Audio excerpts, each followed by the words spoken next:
Kebetulan si A 2 kilo Iran, mulai dhisik ciri utama Iran wani Amerika. Enggak dong, Iran nanti di presideni sah Iran. Sah Iran itu Pahlavi. Pahlavi bonekane Amerika. Terus digoleng nombek monarkine Khomeini mbek Ali Syariah. Semenjak itu Iran identik mbek wani Amerika dimulai zaman era revolusi sinten Khomeini. Badhe niku Rafsanjani dia masih wani Amerika. Diterus samangke Ahmad Benejad mulai riyen Iran kok diciri khas sebuah negara yang wani napa? Amerika. Assalamualaikum warahmatullahi wabarakatuh. Kulo niku saya ingat teng mriki nggih, teng majelis mriki juga beberapa kali kulo teng majelis Jogja cerita Bani Israel nggih. Niku secara kriteria kitab sing mujma'ah, artinya tidak ada khilaf. Niku adalah zurriyatu Yakub. Napa? Dinasti anak turune Nabi sinten? Yakub niku eling-eling. Ini penting kalau aturakan. Karena kaitannya zuriyah itu genetik, siapa saja yang berdarah zuriyati sinten Yakub niku disebut Bani napa Israel. Dan istilah ini sing muradan fil Quran, dan itu yang dikehendaki napa Al-Quran. Jadi tidak terikat geografis tempat atau teritorial. Ini rumono tenan. Sehingga sampean salah sekali ketika maknani Bani Israel yang sebagai nation sebuah negara, terus mbok maknani koyok Bani Israel sing teng Quran, sampean sesat. Nak ngono sing Simon Peres saiki Israel sing tukang bantai Palestina ra enak mergo mlebu wa an lifadhaltukum alam mugawane bantai tapi untuk ya Bani Israila napa uskuru nikmati allati an'amtu alaikum terus wa anni faddaltukum ala. Ini rumah tenan. Dan alhamdulillah teori saya itu benar. Yaitu teng mriki wonten teng Jalalain jelas bangsa Bani Israil itu maksudnya wong Yahudi sing urip zaman Kanjeng Nabi sallallahu alaihi wasallam. Iku sing dikhitopi. Ketika ning zamane Nabi dikhitopi manggene teng pundi? Teng Medina. Paham ya teng pundi? Medina. Cuma secara anak turun pancen dzurriyyah Nabi Yakub disebut Bani Israel. Nah sekarang tuh ada sistem negara modern.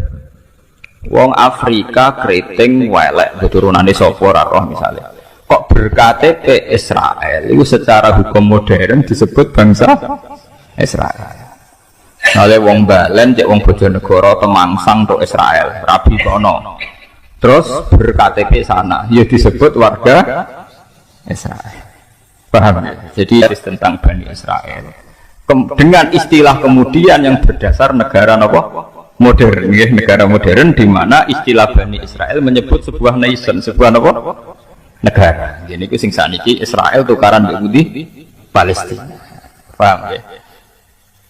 Tapi nak istilah Bani Israel teng Quran itu semua zuriyah Nabi Yakub. Cek niku manggon Palestina, cek manggon Madinah, cek manggon teng Mekah. Mungkin sebagian yang manggon teng Indonesia. Karena itu urusan genetik. Bani maknanya turunan, itu urusan genetik, bukan urusan tempat.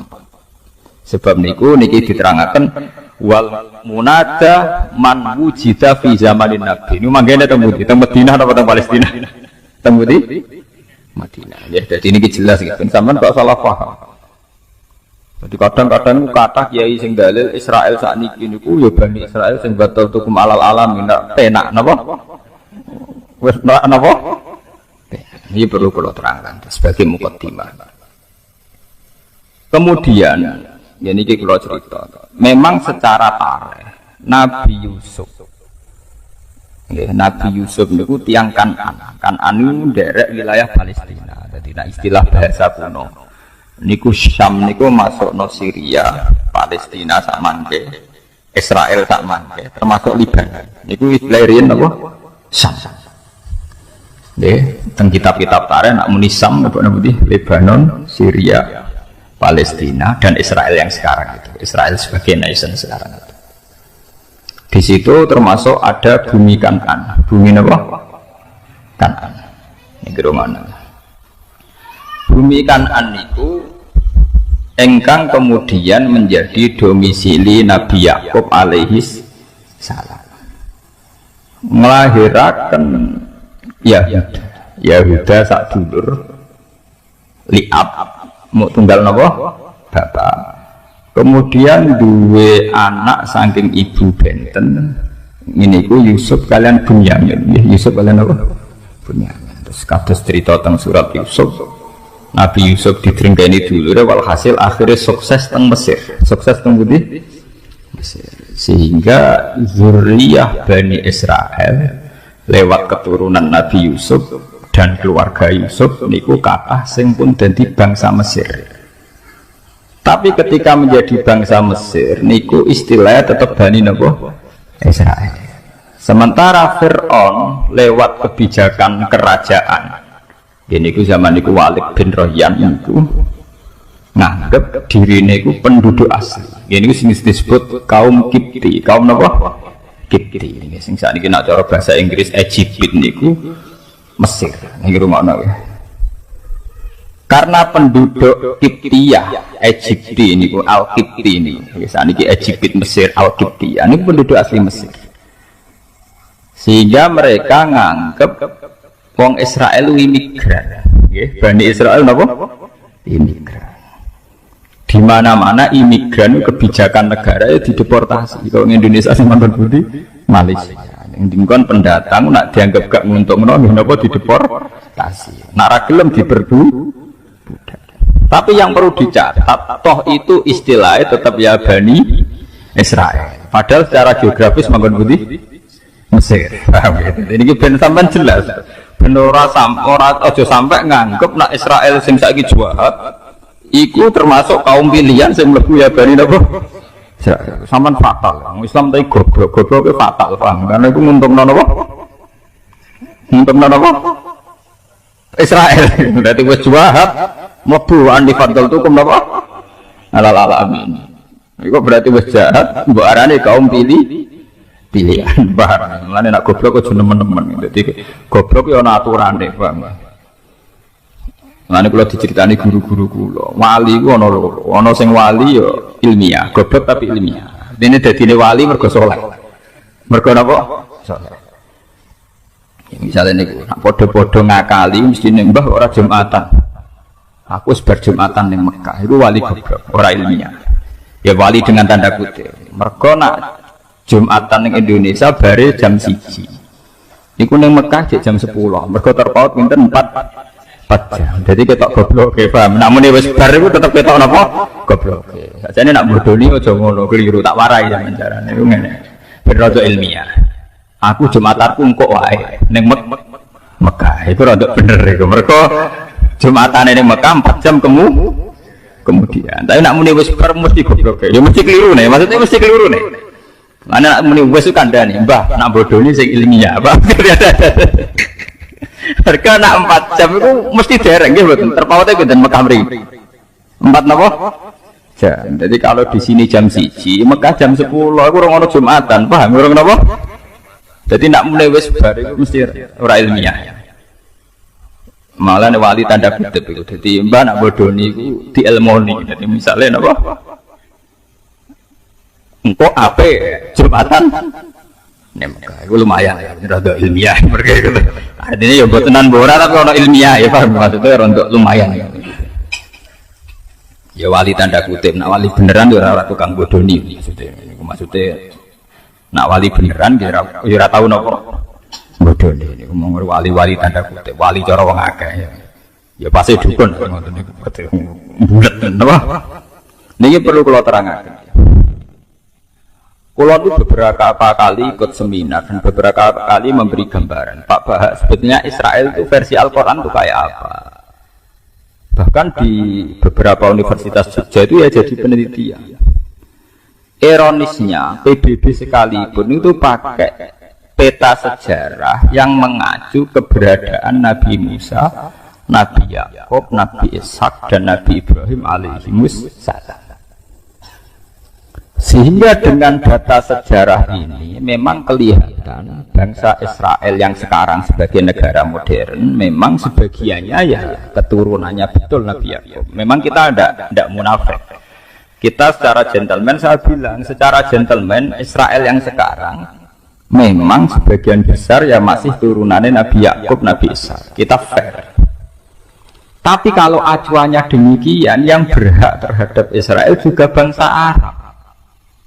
Makanya PBB juga harus mendengarkan klaimnya bangsa Arab. Bangsa Arab juga merasa keturunan Israel. Nanti kalau bolak-balik tengah jimriki cerita, wong Islam orang ngarah gedeng Yahudi nemen-nemen. Yahudi ora iso gedeng Islam nemen-nemen. Mergo nembe misahna. Paham? Lha mboten sepundi. Yahuda niku sing leluhure Yahudi jenenge Yahuda. Yahuda bin Yakub bin Ishak bin Ibrahim. Kabeh ahli tarikh sepakat Yahuda bin Yakub bin Ishak bin Ibrahim. Saking ibu Sarah nggih, ibu sinten? Sarah. Nabi Ibrahim duwe garwa Siti Hajar sing didakok teng Mekah sing disebut inni askantu min dzurriyyati biwadin ghairi dzar'in inda baitikal muharram. Kemudian Nabi Ibrahim lewat Hajar gada anak Nabi Ismail. Berarti Ismail ambek Nabi Ishak nggih dulur li'ab. Dulur napa? Lewat Ismail niki melahirkan bangsa Arab sing asli. Ini ku kabilah Jurhum sampai Sayyid Adnan.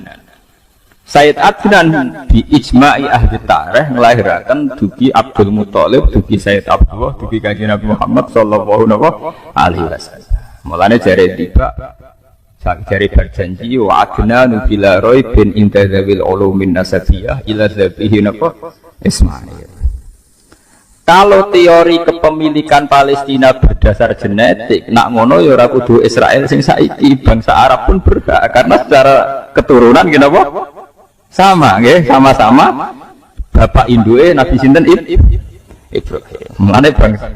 Lah tapi sejarah yang ditulis Barat itu yang untungkan Israel saja. Gini ku dimulai saking Yahuda, nggih, saking napa? Yahuda. Paham gini ben sampean kertas sejarah nggih. Sebab niku perebutan Palestina yang sekarang Yerusalem itu tidak bisa, nggak lepas dari orang Islam dan orang kafir bukan sakit. Jadi sebetulnya perebutan dinasti antara dinasti Ibrahim yang lewat Ismail dan dinasti Ibrahim sing lewat Nabi sinten Ishak.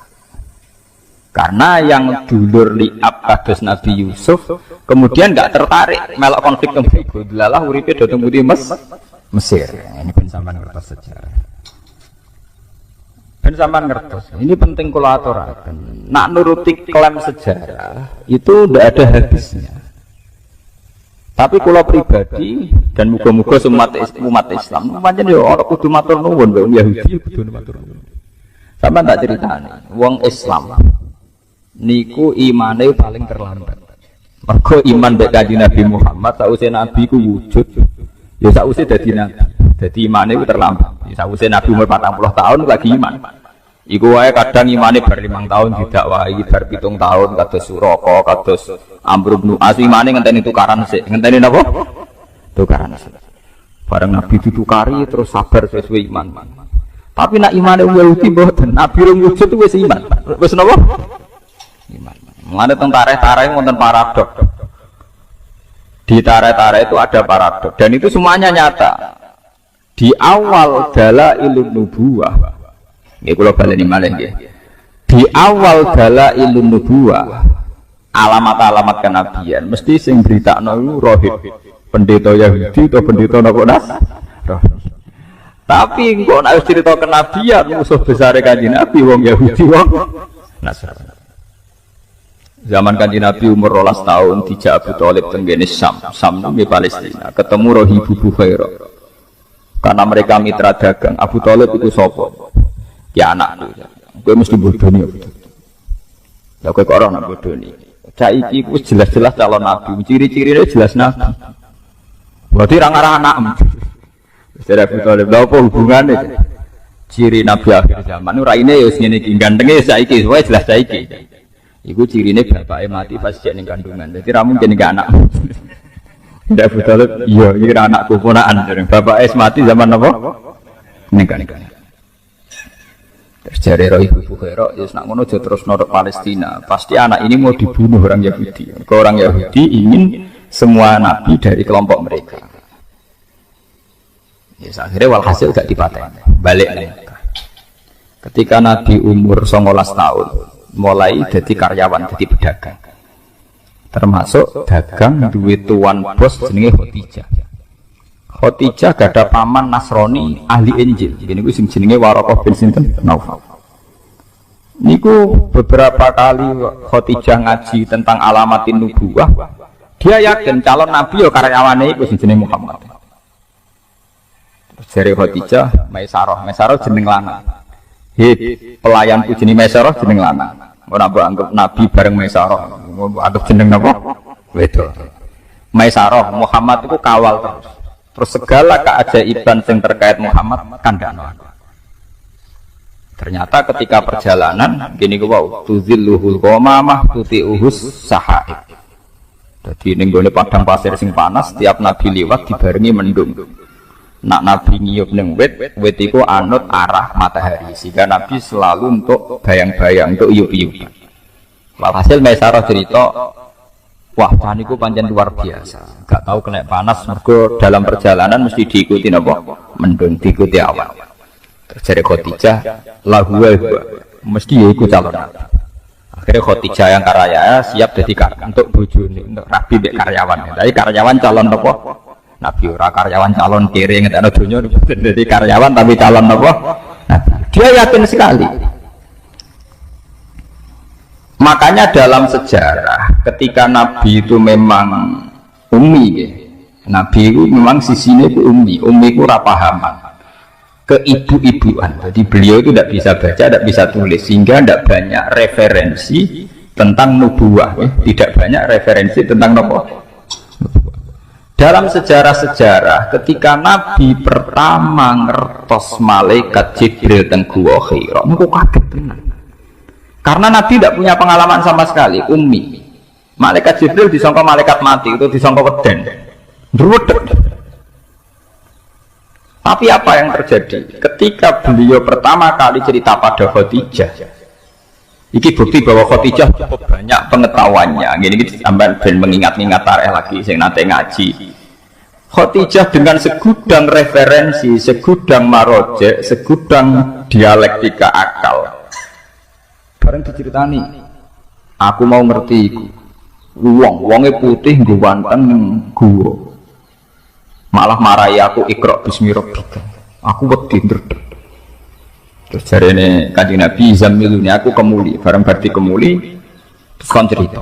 Tapi ketika cerita Khadijah sewenenge kok. Jadi gamane cara Jawa, ya ini mas yang saya tunggu-tunggu. Saya yakin ini akan terjadi. Jadi orang grogi blas. Karena Khadijah yakin ciri utama kenabian dimulai min rosil arba'in, saking umur pinten 40 tahun. Sehingga Khadijah lah sing nyeneng-nyeneng Kanjeng Nabi. Paham ya napa? Andaikan Khadijah dari awal tidak punya referensi ku calon nabi, mungkin dia melok kaget pisan. Ketemu sapa? Iku gerduwo ta setan ta iblis kan gitu. Tidak ada dalam tarikh. Setelah diceritani gitu Khadijah malah pede, malah yakin. Berarti aku gak salah pilihan iki. Calon nabi napa? Tenan. Bahkan Nabi saat itu penasihatnya ke Khadijah. Paginya dibawa ke pamannya yaitu Waraqah bin Naufal. Ketika dibawa dari Waraqah bin Naufal, yabna akhi, dulu anak dulurku, kowe cerita. Bareng cerita, Waraqah langsung nyaut, hadan namus alladzi jaa bihi Musa. Yaiku sing teko ning kowe padha sing teko ning Nabi Musa.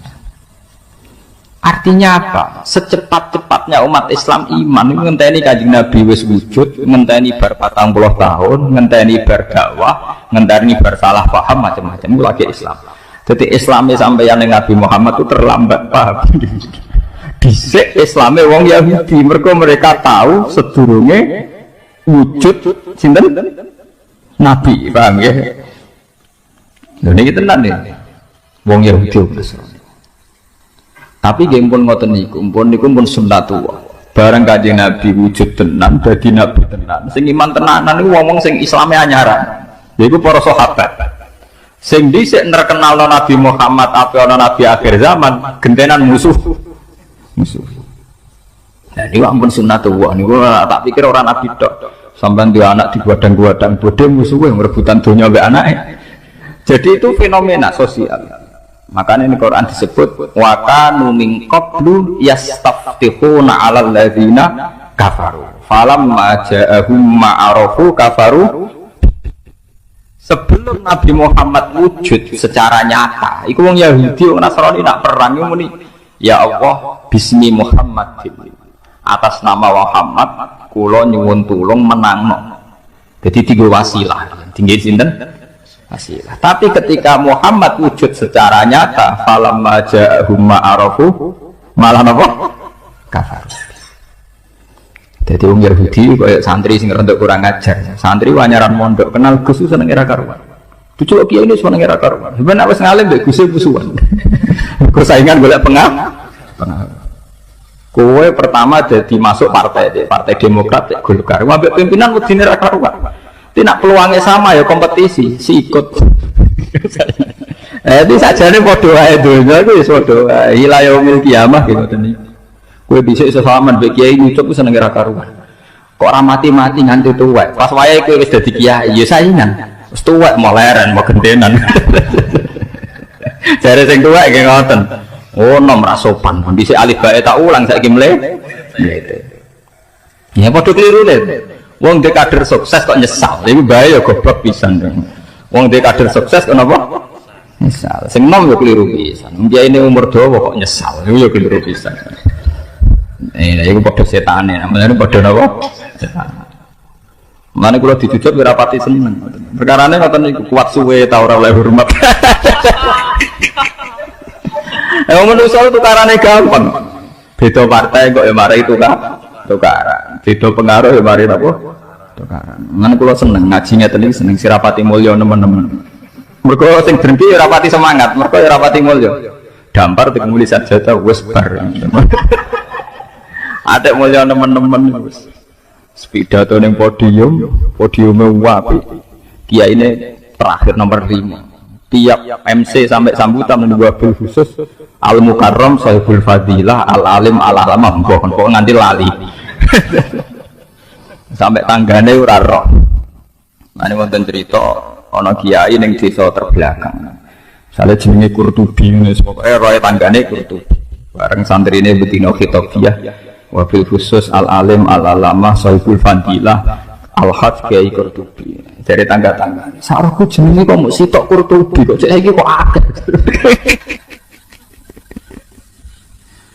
Terus dari sing awam paling ora iku maksudnya. Mergo kesuwen oleh wabil khusus Saiful Fadilah Al-Alim Al-Alam piye kan. Kulo alhamdulillah rada nasib ngoten. Ora tau pidato. Dadi ora tau dikonokno. Kok kula ndak yakin iku kuat suwe, paham? Kok beda partai ya kukut napa? Seneng pas-pasan wae. Beda napa? Mulya sak kula nganti sampean gedhe gedhe nyapane. Sing ngaji ngantuk, kadang ngomong-ngomong kan, kadang ya hebate opo. Sing hebat iki kula niku mergo ikhlas niku. Ampun kula terangaken. Mulane sampean gedeng Yahudi Nasrani teman-teman nggih keliru. Kelirune adalah tiga agama samawi ini pernah bersama-sama ngangkat tema kesamawiyaan, kelangitan. Umpama boten enten Yahudi, Nasrani, Islam, mungkin negara ini atau dunia ini sudah hancur lewat teori kapitalistik, materialis. Jadi soal kita gak cocok mbek wong Yahudi dalam banyak hal, gak cocok mbek wong Nasrani dalam banyak hal.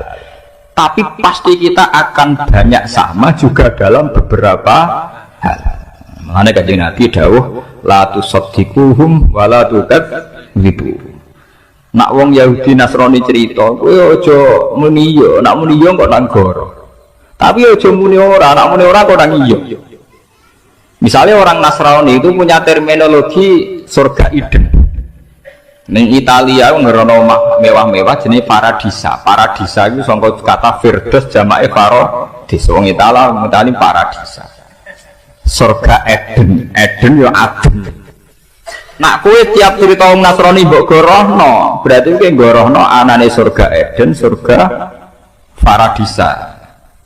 Tapi kowe muni yo keliru. Wong kono pangerane telu kowe mung sitok. Paham ya? Niki kula aturaken. Mulane jare Quran wala tujadilu ahlal kitab illa billati hiya ahsan. Ngene iku masalah-masalah samawi. Itu masalah-masalah yang sekarang ngugemi ini namung Yahudi, Nasrani, Islam. Niki alhamdulillah tenan. 3 agama besar ini mewarnai ciri adanya Tuhan.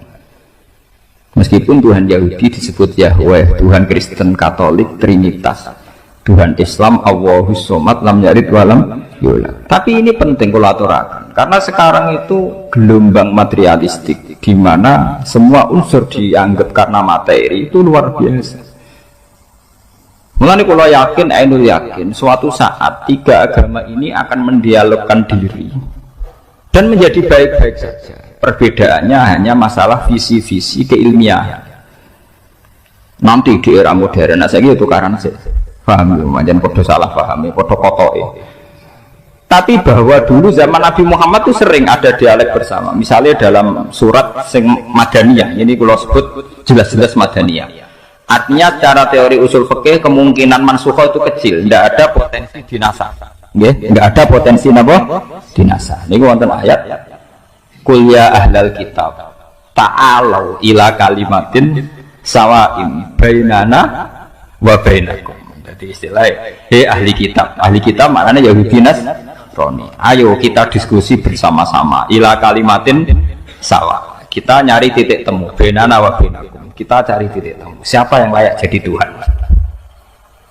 Allah na'budu illallah wa la nusyrika bihi syai'an. Tetap wong Nasrani lah yakin. Misalnya ada Tuhan Bapak, Tuhan Anak, Tuhan Ibu, tetap ditakoki. Sing paling kondang sing sapa? Ya mesti bapak, jenenge bojo wedok be anak tetap kalah be bapak. Sing kondang tetap sitok. Iya ya tetap sitok. Ya milih sitok wae. Orang Yahudi tidak punya masalah Trinitas karena orang Yahudi tidak punya dosa syirik, enggak ada dosa apa? Mulane Quran nak cerita dosane wong Yahudi mesti wayak turunan nabiyina biwiril tukang mateni nabi. Mereka wong Yahudi gak direputasi dosa syirik, dosane tukang mateni. Nganti saiki wong Yahudi dosane mau tukang mateni tok, Pak. Jadi bangsa Zionis itu tradisi dosane tukang napa? Mateni. Tapi ndak di dosa syirik. Ya paham ya, Tuhan Yahudi tunggalmu Yahweh, napa? Ya.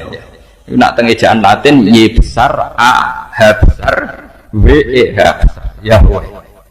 Lah Yahweh nak sampean moto ya Allah mbok imalahno iku ya wis napa? Yahweh sama. Kowe nak imalah Ibnu Amir ya wa duha wal laili idza saji ma wadda'aka rabbuka umaqon. Niku padha. Sehingga Quran wani nantang ta'alau ila kalimatin sawa'in bainana wa bainakum. Tapi ketika Gus Dur melakukan dialek beragama itu asing cara pondok pesantren. Gus santri wis ora ngaji Quran, mengaji Faraun dapat. Bakasane makmum masbuk mbek muafik najis bola dua mek mutawas sito. Jadi tema-tema besar agama ora paham. Jadi kudu tobat, manjen memang enggak paham. Wong asing tenan, mbek ayat iku ya asing tenan. Sing paham bisa dihitung, termasuk kula niku termasuk bejo, kula niku termasuk paham. Lo asing kan? Miranya dialek antar umat beragama itu satu teori modern yang difasilitasi LSM atau beberapa media. Padahal dialek antar umat beragama itu tua sekali, yaitu di surat Makkiyah Madaniyah sudah ada ya ahlal kitab ta'alau ila kalimatin sawa'in bainana wa bainakum. Coba kita cari titik temu bainana wa bainakum. Allah na'budu illallah wa la nusyrika bihi syai'a wa la yattakhidza ba'duna ba'dun arbabam min dunillah. Kita harus sepakat bahwa kita ini manusia. Ciri utama manusia itu satu, yaitu tidak bisa jadi Tuhan. Jadi sebetulnya ciri yang khas pada manusia itu satu, tidak bisa jadi Tuhan. Wa la yattakhidza ba'duna ba'dun arbabam min dunillah. Paham ya? Artinya jangan ada Tuhan yang dari unsur manusia. Karena ciri utama manusia itu satu, tidak bisa jadi Tuhan. Iya. Sehingga zaman itu tiang Yahudi sing masuk Islam nggih kathah kados Abdullah bin Salam. Nggih, Ibnu Abi Layla nggih kathah. Tiang Nasrani nggih kathah. Sampai Quran cerita teng akhir juz 6 wala tajidanna aqrabahum mawaddatan lil ladzina amanu alladzina qalu inna tadbirun wa idza sam'u ma unzila ila rasuli tara a'yunahum tafidu minad-dam'i mimma arafu minal haqq. Ketika wong Nasrani Najran niku diwacana surat Yasin niku nangis. Ma asbaha hadza bima unzila ala Isa. Betapa miripnya yang dibawa Muhammad terhadap apa yang dibawa Nabi sinten Isa. Do masuk Islam. Saiki padha kota sing santri wis ora roh kakean farun niku. Paham. Repot nang padha ora roe menapa? Repot. Sing rowan kaya kula ora pati payu repot. Ya, kalau barang itu rapati pak. Kiai gaya kayak kulon itu populer. Yang populer di pidato. Tapi cara argumentasi ilmiah mbok kuwati. Nak depan bawa alat. Nah, yang jelas itu cara dalil-dalilan itu ketoknya bener kula. Maksudnya itu ngkarwan ana ayate terus secara tarikh nggih jelas. Sing ambe digo dalil walan tardo angkal yahud walan nasara hatta tatabyan. Lha iku maknane ku piye?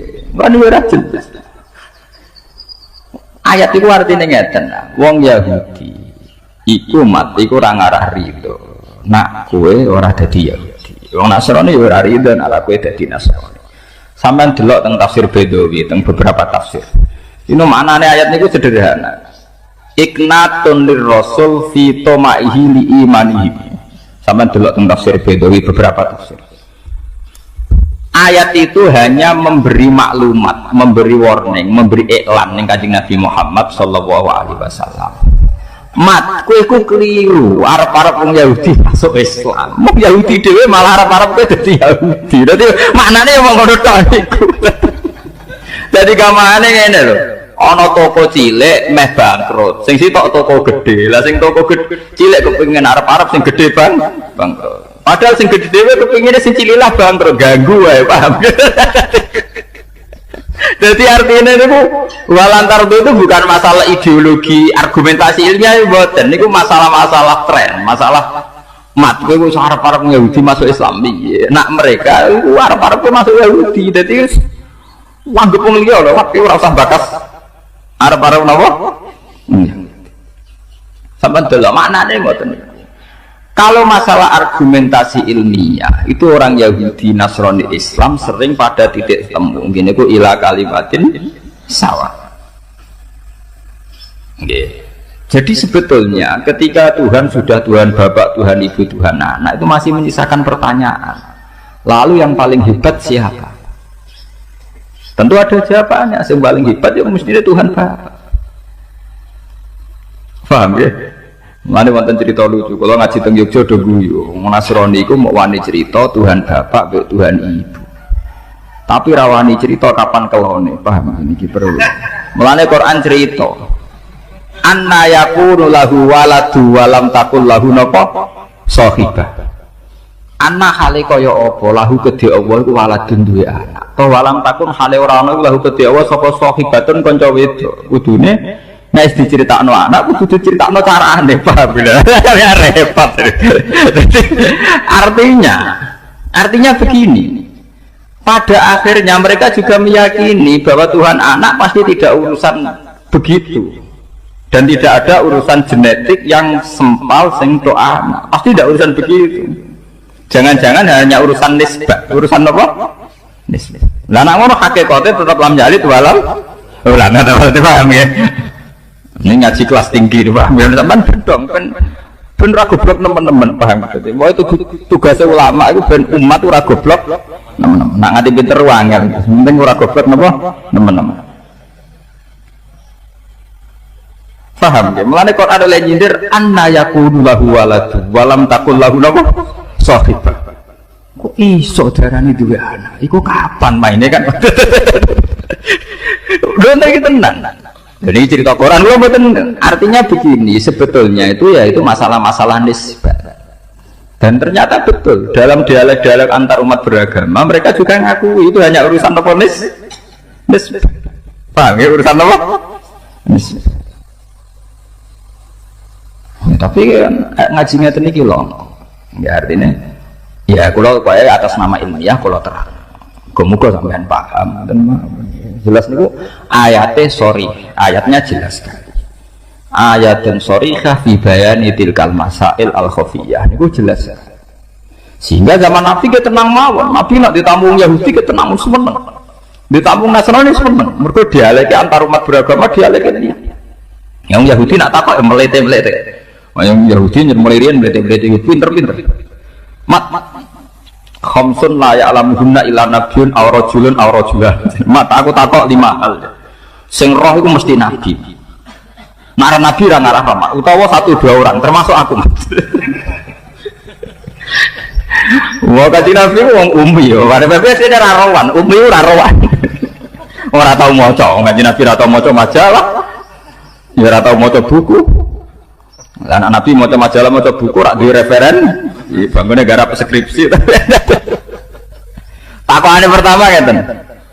Mat, wong nak pertama mlebu swarga iku sarapane apa? Terus kedua, Mak. Rajulun yamlikul maghrib wal masyriq. Iku sapa jenenge? Bingung nih. Pokoke aneh-aneh. Nabi akhirnya Nabi nggadalan malaikat Jibril wis meneng ae. Dan Nabi ini beberapa kali kalau ada orang Yahudi takoki ora tau iso. Tapi beberapa kali langsung dijawab sinten? Jibril. Saking seringe Nabi akhirnya sekepedenan, yo tak jawab. Orang muni insyaallah, paham orang muni apa? Ya, gendenan pangeran sing tersinggung. Nganti pirang dino kali. Oh ya itu seneng, wah iki Muhammad kalah ya. Biasanya isonan saiki napa? Kalah. Wah kira kanjeng Nabi nangis. Ya wong biasanya ono ilham kok kira ono napa? Lah, nangis. Akhirnya pangeran gak mentok loh, diwarai tapi diamuk sih, paham? Jadi nyata, diwarai tapi diamuk sih. Ini gue wala taqulanna li syai'in inni fa'ilun dzalika ghadan illa ayyasha. Mat kowe aja geman muni ya yo tampon. Wong sing duwe ilmu iku aku. Jadi akhirnya walhasil Kanjeng Nabi diwarai tapi diamuk sik, wah diamuk sik. Terus walhasil pangeran Rahmatullah diwarai. Nah mulai diwarai iki ana surat ayat wa yas'alunaka anzil qarnain. Qul sa'atsu alaikum minhu naba dzikra. Oh iya tentang Dzulqarnain iku wong Mesir. Jenenge ngene. Terus kejadiannya ngene. Qul sa'atsu alaikum minhu naba dzikra disebut inna makanna lahu fil ardi wa atainahu min kulli shay'in naba sababa fa'atba naba sababa sampai hatta idza balau maghrib sampai terus lancar kan Nabi. Ya mat bener dari Yahudi sedekah. Oh ngetes ya tenang ya mat sedekah. Nah sing repot tuh takok urusan ya urusan ngoten iki. Mak kadang anak mirip bapak, kadang mirip mbok. Iku asal usule piye? Nabi jak bakas pornografi.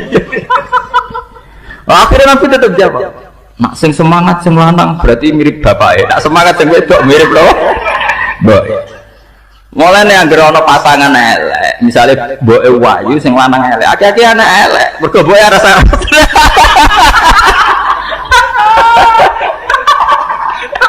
Boe waras nurusi tugas. Anaknya mesti panceng ya, Pak. Bener panceng. Sing semangat apa? Baik. Mulane wonten guyonan ana tokoh nasional sing anake mirip bapak e jare tokohe takoki kok ngoten wah aja bakas iku anak wedok mirip bapak e kabeh ya pancen tenan mulane pasangan iku nak elek anak sing lanang ganteng sing wedok elek ya akeh kaya mbok sing lanang dingin-dingin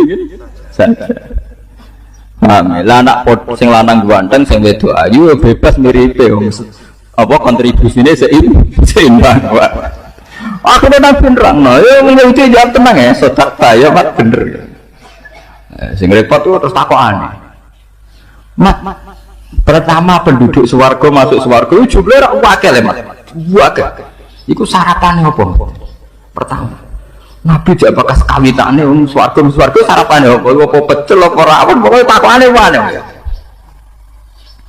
Nabi akhirnya dikandani Jibril, ziyadatuka bidin, yaitu gorengan iwak nun. Akhirnya Nabi dan orang Yahudi ini selalu ngomong khas nubuwah. Khas apa? Nubuwah. Di mana di luar alam yang materialistik ini, yang kasat mata, ada alam di luar kita, kayak iwak nun. Iwak apa? Iwak nun nak teng kitab-kitab. Ketika Allah Ta'ala menciptakan gelembung dukhon, itu Allah bingung. Dakok ndi, didakok ndi. Akhirnya bumi itu gentayangan. Didakok ndi.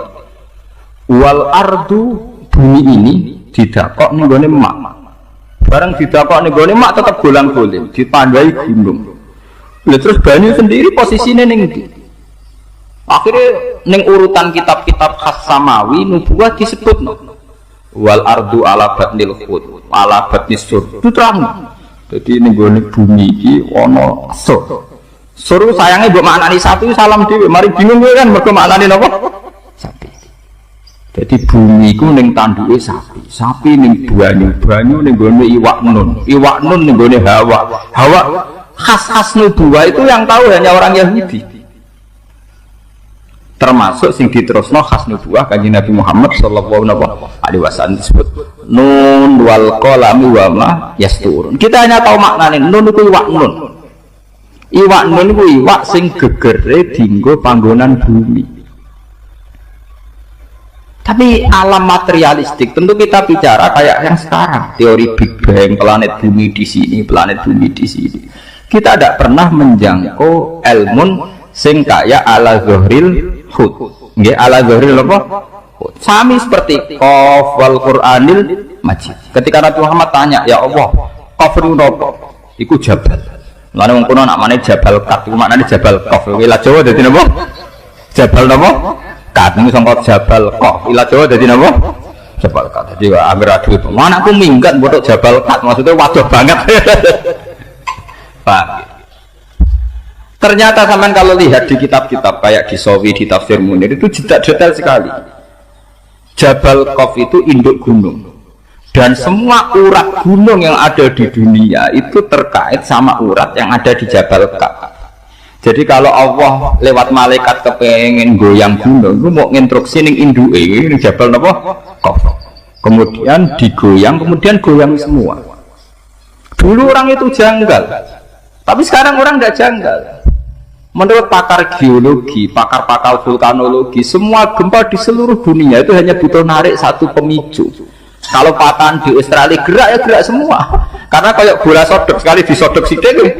Jadi makanya ini gempa akan terus sampai benar-benar bumi kembali ke semula. Disodok mulai rienteng Taiwan, kemudian Aceh tsunami, diteruskan ke NTT, terus ke Papua. Kemarin ke Pangandaran, terus sekarang di mana itu yang Mentawai. Ya begitu terus. Jadi ternyata itu mirip cerita yang di kitab-kitab. Allah itu gak perlu nginstruksikno gunung terkait, cuma nginstruksikno duit tok. Jadi otote gak diobahno. Niku gunung sak donya. Napa? Oba, karena sistem gempa atau gunung itu sistem terpadu. Kesodok sitok. Ya kesodok napa? Semua. Nah ini termasuk ilmu-ilmu sing khas nubuwah. Padahal tentu dulu para nabi tidak punya teknologi, tidak punya sains, punyanya wahyu. Punyanya apa? Wahyu. Ini perlu keluar. Itu termasuk kontribusi orang Yahudi terhadap Islam. Makanya teng jalalan-jalalan yang riwayat alunaka angfil Quran rujuke ora ning sahabat ayil Yahud. Jadi Quran turunin Nabi Muhammad tapi sing takok aneh-aneh wong napa Yahudi. Jelok teng kitab-kitab wa alunaka rujuke sahabat napa Yahudi ndomir jamaen ayil napa Yahud. Mungkin sama nak mulai delok mesti Yahudi nggak sing aneh-aneh wa alunaka angfil Quran wa alunaka anir roh niku mesti Yahudi nggih ndomire teng pundi Yahudi. Karena mereka yang punya pengetahuan khas samawi, napa khas napa samawi. Termasuk takok malih, jadi sing jadi fenomena sekarang. Mat, kalau Allah memutuskan seseorang dicintai itu gimana, Mat? Ya, akhirnya cerita. Kalau Allah mencintai seseorang, Allah bilang sama Jibril, Jibril bilang sama malaikat langit bilang sama malaikat dunia. Kemudian fayudul qabul fil ardi. Kemudian dia menjadi trendsetter, tahu-tahu diterima. Pangeran wae ngersakno wong tertarik kabeh. Nek wae ra ngersakno wong gedeng kabeh kados polling ngoten iki. Ini biar sampean tahu. Sehingga orang Yahudi tadi agamanya Yahweh, Tuhannya Yahweh. Orang Nasrani juga punya masalah nisbat tadi. Berarti tiga agama ini ya punya ila kalimatin apa? Sawa. Disebut kul ya ahlal kitab ta'alu ila kalimatin sawa'im bainana wa bainakum. Berarti natijanya seperti sebetulnya kita dengan mereka ada kalimatin sawa nggih bainana wa bainakum. Paham ini ben sampean terlalu dadi ekstremis sing bodho, paham dadi ben ono seni ilmiah. Mergo wong ketok nemen-nemen ketok bodho nih, paham. Kok gedeng Yahudi teman-teman Nasrani, Kanjeng Nabi Muhammad populer, sing populer wong Yahudi napa? Nasrani. Nggih mboten, sedurunge dadi nabi, bahkan sedurunge lahir. Sampai Islamnya lagi piye, Pak? Iku wis lewat modern, lewat macam-macam. Oh, mboten lewat Kanjeng. Mboten Allah ngersakno.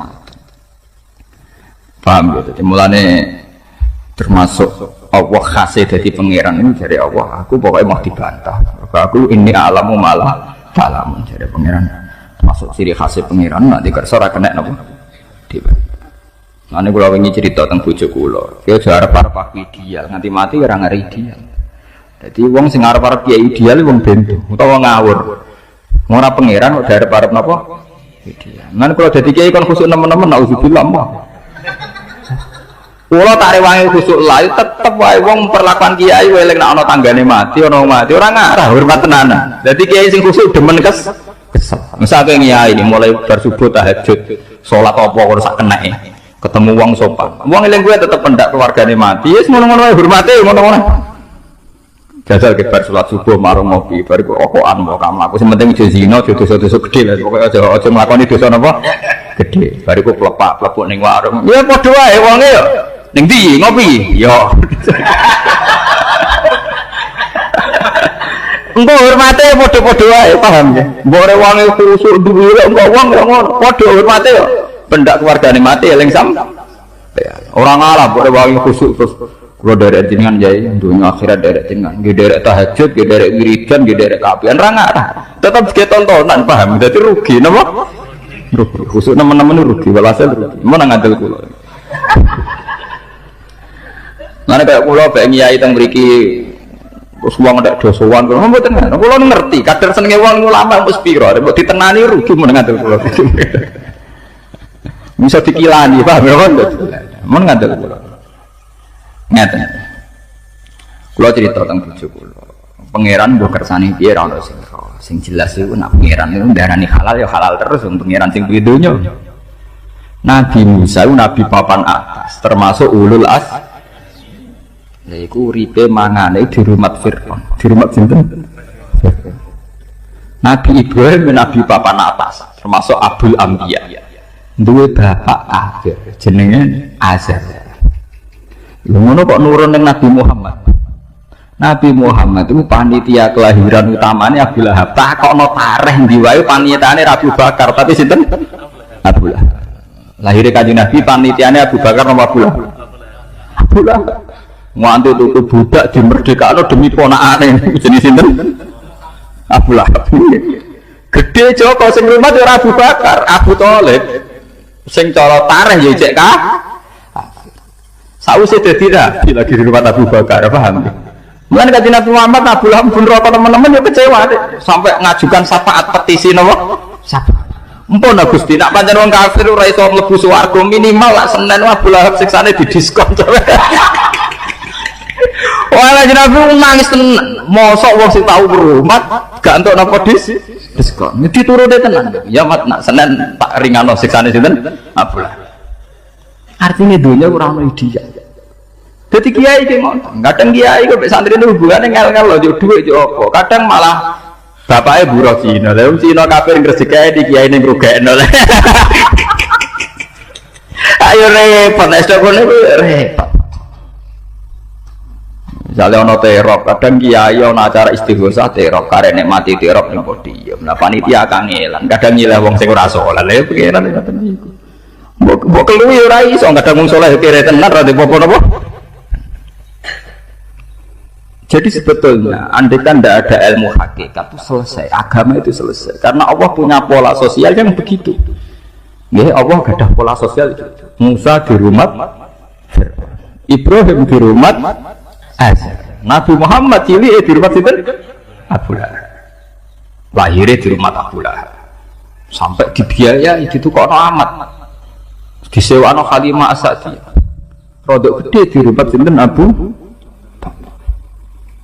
Ini perlu diketahui. Kenapa menurut Allah halal? Ya halal lah. Untuk Allah wae kabeh. Cek Abu Lahab, cek Abu Thalib dunya ya wae ku tak ada kekasihku ya.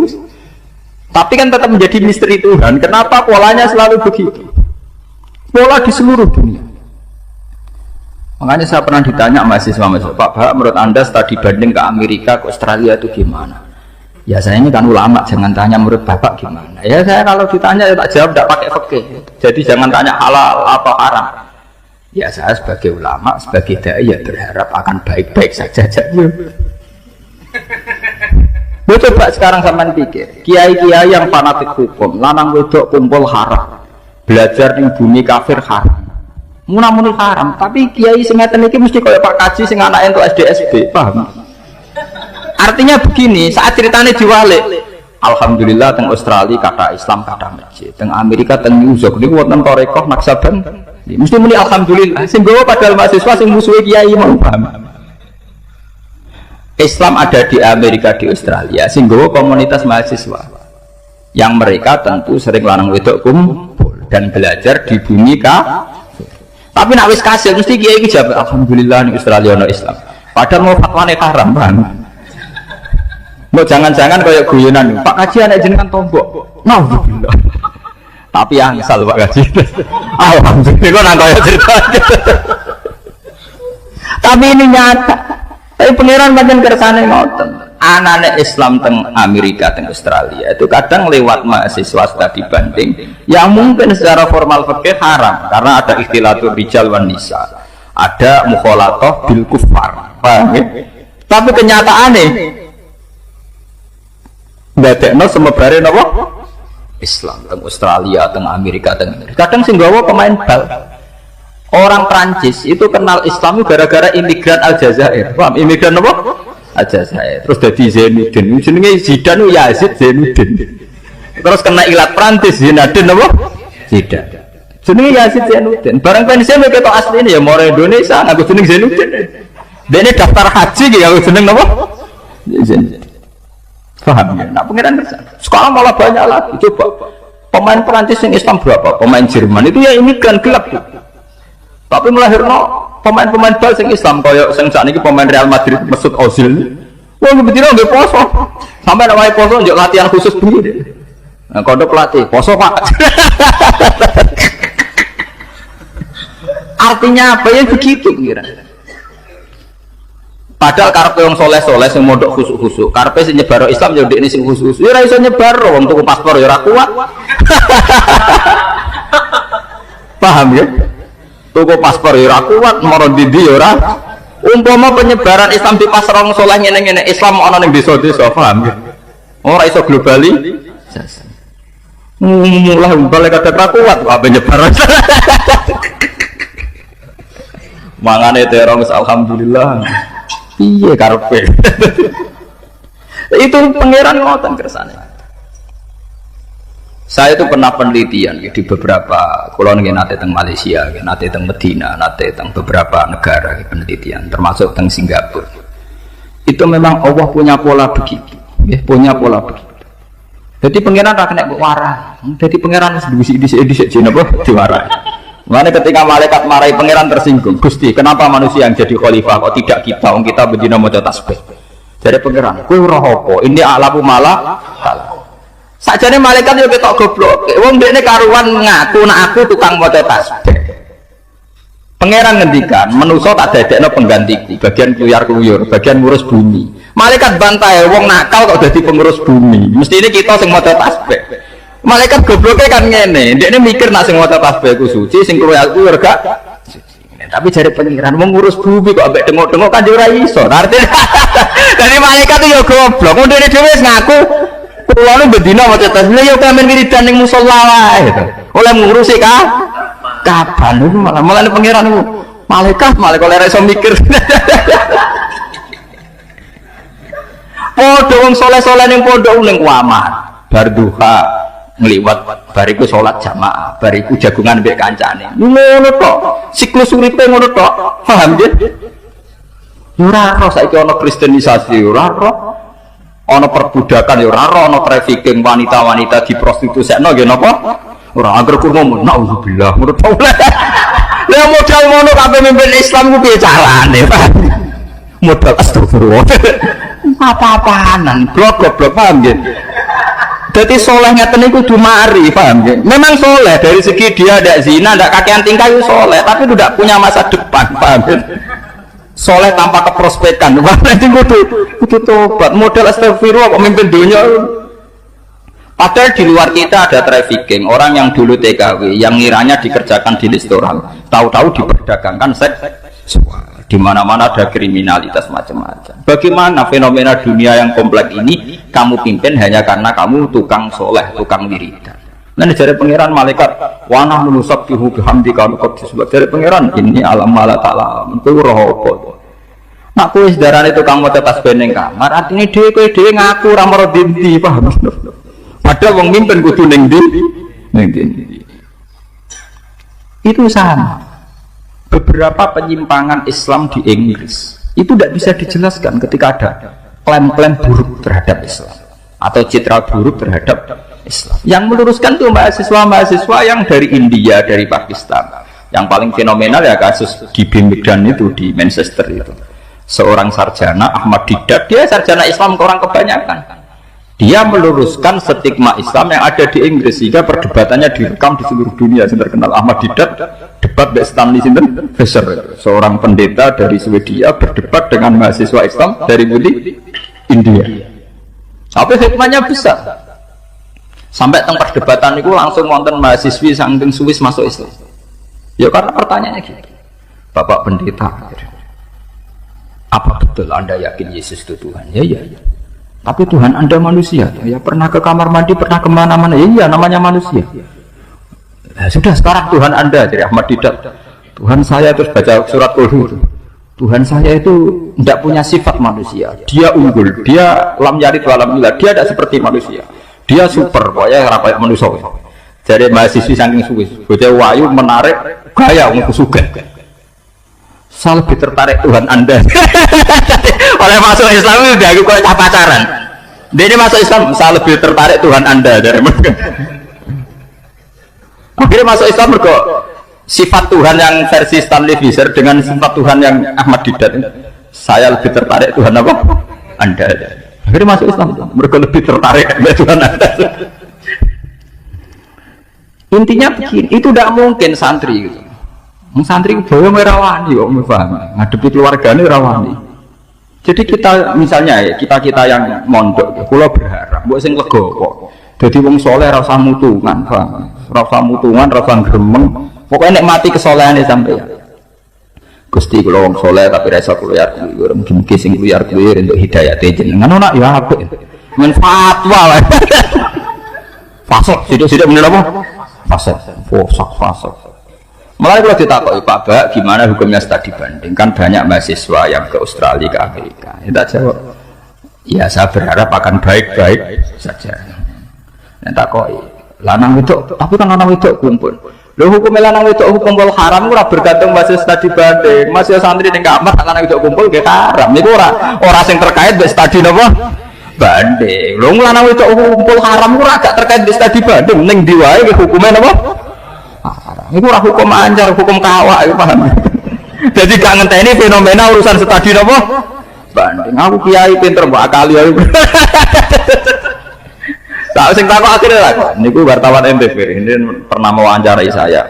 Pak Bak mau masuk TV, cangkemmu ke ikhlas bola tera ikhlas. Enggak Bapak ini serius, bukan serius enggak. Aku seneng jadi kiai kuno. Mbok nek tuwek menawa gelem, tapi menawa iki ketok ya mbok alam. Ning jelas iku aja warai seneng dhuwit sik, tak ikhlas sik.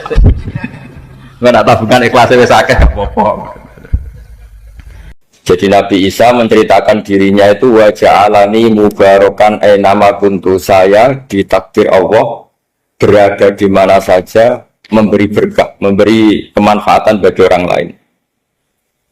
Ada beberapa cerita tentang Nabi Isa, jadi perlu diketahui ada 3 nabi yang seperiode, satu Ibrahim dan Nabi Lut. Ibrahim itu sama Nabi Lut itu pernah paman. Kedua Nabi Musa dan Harun. Sebetulnya yang jadi nabi itu Nabi Musa, tapi Nabi Musa karena alsak, lisannya tidak jelas, minta Nabi Harun, ya tentu minta kepada Allah supaya Nabi Harun jadikan nabi. Terus ketiga Nabi Isa dan Yahya. Yahya bin Zakaria, terus Isa ini pernah keponakan Zakaria. Kira-kira kalau di Jawa ya misanan antara Yahya dan Isa. Jadi ada 3 nabi yang seperiode. Tapi yang paling berkompeten, yang sederajat kira-kira seperti itu hanya Isa dan Yahya.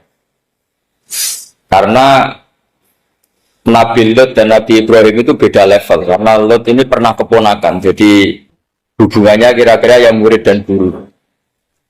Terus Musa dan Harun itu juga nggak level, karena Nabi Harun ini jadinya Nabi itu atas permohonan Nabi Musa. Sehingga meskipun Harun itu kakaknya, tapi nggak berani bantah.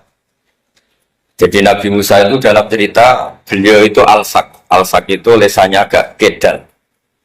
Tapi ini alsak yang barokah. Jadi dulu ceritanya Musa kecil, karena dia seorang Nabi, beliau seorang Nabi. Itu kalau melihat Fir'aun itu mantelnya bukan main. Padahal kecilnya dirawat Fir'aun. Sehingga cerita mulai kecil sudah usil. Kalau melihat Fir'aun itu ya jenggotnya dipakai mainan. Pokoknya nakal. Lama-lama Fir'aun curiga, dasar orang Israel. Nabi Musa ini turunan Israel. Lama-lama Fir'aun itu yakin kalau itu sengaja. Akhirnya Fir'aun mau membunuh Musa. Terus kata istrinya Fir'aun, Musa itu masih anak kecil. Jadi seperti itu ya bawaan anak kecil, bukan bawaan kebencian terhadap orang Kipti, orang Mesir. Kalau dalam bahasa kitab kuno Mesir itu Egypt Al-Kipti, makanya disebut Maria Al-Kiptiyah. Kalau orang sekarang bilang Egypt itu bahasa kunonya Mesir itu Al-Kiptiyah. Nah, memang secara bahasa Arab Mesir itu nggak mungkin, bahasa Arabnya Mesir itu nggak mungkin karena Misro itu maknanya kota. Jadi kalau kamu bilang kamu kemana, ke Misro, ke kota, lah yo kota mana, yo kota Mesir, itu bisa debat kusir. Jadi ya kayak kita lah, kita sekolah di mana, di madrasah. Madrasah terjemahnya apa? Sekolah. Nah, kemudian oleh istrinya Fir'aun ya gini saja, buktikan kalau Musa itu masih anak kecil. Masyhur itu dalam cerita dikasih bara api sama apel. Sebenarnya Musa kecil ini sudah pinter mau milih apel. Sama malaikat Jibril diarahkan tangannya itu ngambil apa? Bara api terus dikunyah. Itu yang menyebabkan lisannya Musa itu alsak, agak pelat. Nah ketika jadi Rasul itu akan repot karena nanti harus pakai penerjemah. Jadi seorang Rasul tapi lisannya tidak apa? Cakap. Akhirnya Nabi Musa realistis ngendikan ketika diutus, wa akhi Harun wa afsahu minni lisanan fa arsilhu ma'yarid ayyusaddiquni inni akhafu ayyukadzibun. Ya Allah, saudara saya Harun itu lisannya lebih fasih. Tolong jadikan dia Rasul sebagai penguat saya. Akhirnya Allah mengabulkan doanya Nabi Musa, kemudian Harun dijadikan sebagai apa?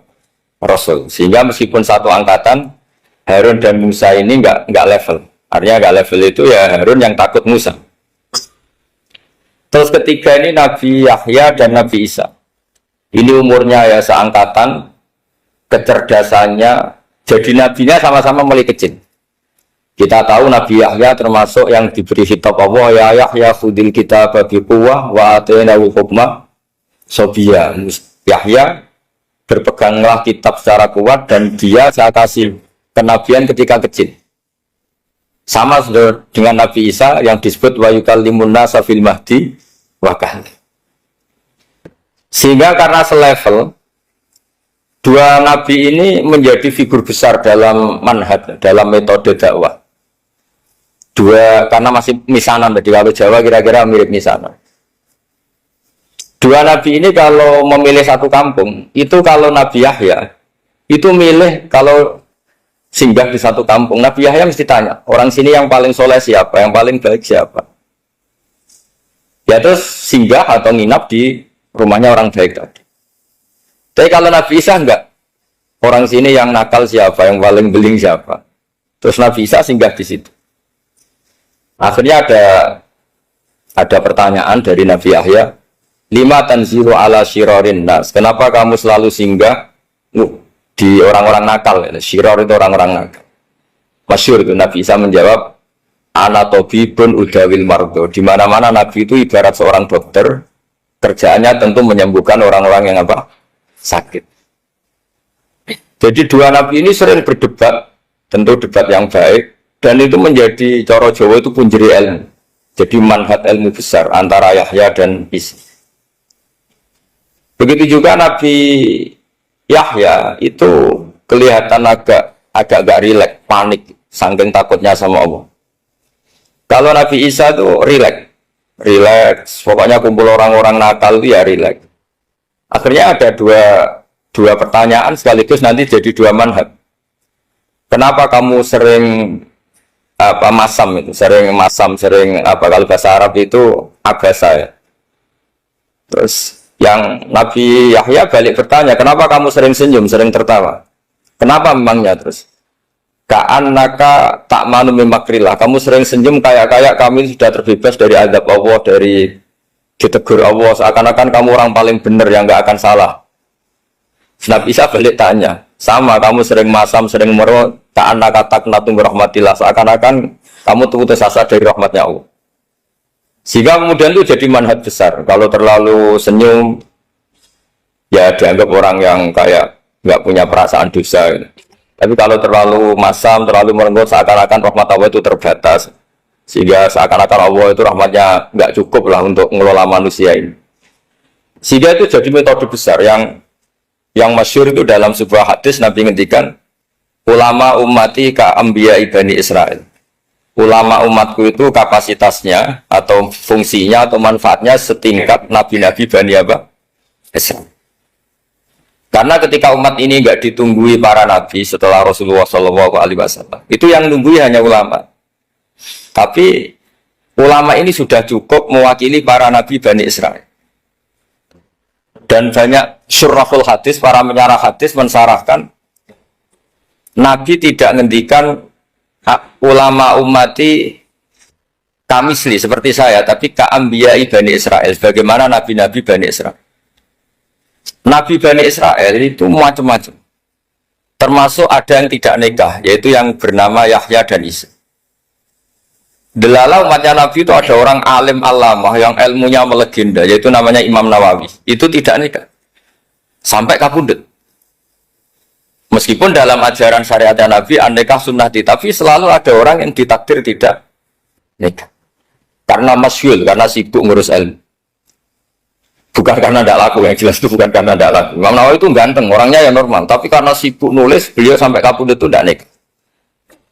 Imam Sibawayh itu suka sekali sama ilmu, menjadi istri utamanya ya ilmu itu. Dia ganteng, Sibawayh itu maknanya itu apel, dia ganteng sekali, sampai banyak cewek yang senang. Akhirnya dia nikah. Tapi nggak pernah dikumpulin. Dia belajar terus. Ketika beliau ke pasar, dulu nggak ada supermarket, beli kertas, kitabnya dibakar semua sama istri. Dikira istrinya terus mencintai dia, malah diceraikan. Itu siapa? Imam Sibawayh. Terus ada umatnya Nabi yang paling unik di dunia. Mungkin Pak dosen, saya kiai pun nggak bisa nih. Tuh ada orang tuh ganteng sekali, istrinya cantik sekali. Itu tahu-tahu sudah 10 tahun nggak pernah hubungan suami istri.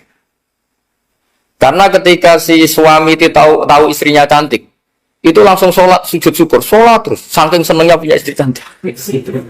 Yang istrinya cantik juga solehah, tahu suaminya ganteng ya terus sholat terus syukur. Itu sampai sampai bertahun-tahun. Terus ketika ketemu cocokan, dek kita sudah nikah berapa? Terus dilihat, kayaknya sudah 10 tahun, tapi tidak pernah hubungan. Oh itu nggak kebayang itu ganteng sama cantik. Kalau jelek semua jelek itu mungkin. Yang satu bilang naudzubillah, satu itu kan nunggu rafa saja. Ini enggak ganteng sama cantik. Nah, kenapa kualitas ulamanya Rasulullah itu bisa seperti Nabi Bani Israel? Karena agama ini, umat ini sudah ada ditunggui para nabi. Jika mau tidak mau kualitas ulama, alhamdulillah barokahnya Nabi itu berkualitas kayak nabinya Bani Israel. Nah, ini penting sekali saya utarakan supaya dicek saja. Kalau kita nggak percaya, dicek saja dalam hadis-hadis sahih. Misalnya begini, ketika Nabi memenangkan perang Badar, itu ada Asra Badrin, tawanan-tawanan perang Badar. Nabi suka musyawarah, suka rembukan. Ya Abu Bakrin, menurut kamu tawanan ini diapakan? Kata Abu Bakar, hum asyiratuka. Mereka itu keluarga engkau, orang-orang Quraisy. Ya dibebaskan saja. Pakai tebusan. Nanti uang itu kita kelola supaya jadi penguat Islam. Dan orang-orang ini merasa utang jasa karena harusnya dibunuh, tapi kita bebaskan. Tanya, bagaimana kamu ya Umar menurut kamu? Kata Umar, ini kan orang-orang yang dulu ingin bunuh kamu, yang ingin menghabisi jenengan, ingin dan sudah ngusir jenengan. Ya setelah ketangkap ya dibunuh, kok repot. Apa kata Rasulullah? Rasulullah spontan ngendikan, innama salaka ya Abu Bakrin kama sali Ibrahim. Kamu ibarat kayak Nabi Ibrahim. Isqala faman tabi'ani fa innahu minni wa man asani fa innaka ghafurur rahim. Jadi Nabi Ibrahim itu unik. Melihat umat itu sesyafakoh itu. Syafakoh itu banget sayangnya. Nabi Ibrahim cara berpikir, faman tabi'ani fa innahu minni, orang yang ikut saya ya Allah pasti golongan saya, tentu layak masuk surga. Wa man asani, orang yang mendurhakai saya, fa innaka ghafurur rahim, engkau Maha Pengampun. Bukan yang mendurhakai langsung masuk neraka, enggak, engkau Maha Pengampun. Wa masaluka ya Umar kama salin Nuh, isqala rabbi la tazar ala ardi minal kafirina dajjara. Umar, kamu mirip Nabi Nuh, inginnya semua orang kafir dihabisin. Ya masyhur kan Nabi Nuh itu nggak ingin ada orang kafir sampai ada banjir tufan. Nah kalau sampean tanya bedanya apa dengan garis keras sekarang? Bedanya ya beda sekali. Kalau Nabi Nuh benci sama orang kafir itu diserahkan yang punya, sehingga yang punya yaitu Allah yang menghukum dengan banjir bandang. Jadi kalau kita kan kadang kita bertindak sendiri, jadi potensi disalahkan. Yang jelas dalam hadis-hadis sahih, Nabi Nuh itu tidak bisa mensyafaati karena itu. Ketika diminta syafaat, ini hadis sahih bukan ada di Bukhari, ada di Muslim. Karena biasanya kalau di kota itu ditanya ini sahih enggak. Untungnya yang tanya kadang enggak paham, ini alhamdulillah hanya jadi wah repot. Nabi Nuh itu diantara sebabnya enggak bisa mensyafaati adalah pernah corong Jawa maksudno kaume. Kalau dalam bahasa Arab itu da'a li Zaidin berarti mendoakan positif, kalau da'a la Zaidin mendoakan negatif. Kalau orang Jawa itu ada doa, ada pasot. Nabi Nuh adalah orang yang pernah maksudkan kaumnya. Nah, saya cerita sedikit tentang Nabi Nuh dan Nabi Ibrahim. Nabi Ibrahim dianggap tadi cerminannya Abu Bakar, dianggap niru Ibrahim, cerminannya Umar, dianggap niru Nabi siapa? Nabi Nuh. Lalu kalau sampean tanya, bedanya gimana? Begini logikanya. Andai kan kita mengkaji secara akademik begini. Ada ulama besar, namanya Abdul Hasan Asyadzili, itu masyhur di Indonesia menjadi Thariqah Asyadziliyah. Terus ada seorang muridnya minta gini, ya Abdul Hasan Asyadzili, tolong saya dikasih ijazah supaya saya tidak pernah maksiat di bumi ini. Karena saya takut sama Allah, kalau saya maksiat itu merasa tidak nyaman dengan Allah. Abdul Hasan Asyadzili ini malah marah besar. Atuhibbu alla tadhhara maghfiratu. Kalau kamu tidak pernah maksiat, berarti kamu suka maghfirahnya Allah Ta'ala itu tidak kelihatan. Karena tidak ada yang maksiat. Tapi bukan dukung kamu yang tidak ada. Ini cerita ilmiah. Tapi kalau Said Abdul Al-Haddad, itu kebalikannya. Ada orang fasik itu hidup berkeliaran, mengganggu masyarakat, ganggu ketertiban agama. Ada kiai atau siapa gitu mendoakan supaya tobat atau dikasih panjang umur supaya nanti bisa tobat. Itu beliau, Said Abdul Al-Haddad marah besar. Man da'a li fasikin bil baqa faqad ahabba yusawahu fi ardi. Orang yang mendoakan orang fasik hidup berarti dia suka Allah dimaksiati di buminya.